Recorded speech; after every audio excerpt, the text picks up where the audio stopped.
Welcome to Odia master Rajesh पिले समस्त को स्वागत आशा करें आप भले थे खुशी थे। फाइनाली पिलाने जो पिलाने सीटी परीक्षा देते डीएलडी परीक्षा देते तार आज स्कोर कार्ड रिलीज हो सारी आपर परीक्षा जो देते डीएलडी परीक्षा सीटी परीक्षा देते आपटी कमन एंट्रांस जो मैंने देते बर्तमान परीक्षा फल आसी जाइए एंट्रांस मार्क अपडेट हो सारी पिलाने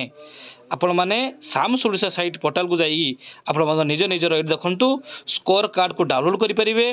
ए देखो आसीगला पिला माने वर्तमान स्कोर कार्ड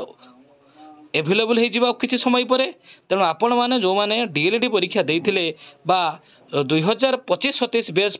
सीटी कमन एंट्रांस देते तार वर्तमान रिजल्ट प्रकाश हो सारी पिलाने आशा करें आपण मैंने भल स्कोर करेंगे कारण ए वर्ष सीटी लास्ट तेणु आपण मानकर प्रिपेरेसन भी बहुत बढ़िया थिला पिलाने आ चिंता नबर ना ये जेन्युइन ऑथेंटिकेशन इनफॉरमेशन पाइबापी ओडिया मास्टर राजेश चैनल सहित जोड़ी रुहतु। एवं हाँ पिलाने आ गोटे गुरुत्वपूर्ण कथा आपण निज निजर डॉक्यूमेंट सब रेडी कर +2 मार्कशीट आमर कास्ट सर्टिफिकेट आपंकर फोटो 5 कॉपी इनकम रेसिडेंट सबकि रेडी कर रखु कारण ऑलरेडी आसीगला कौन आप स्कोर कार्ड एभेलेबल होगा एंट्रांस मार्क फल आसीगला।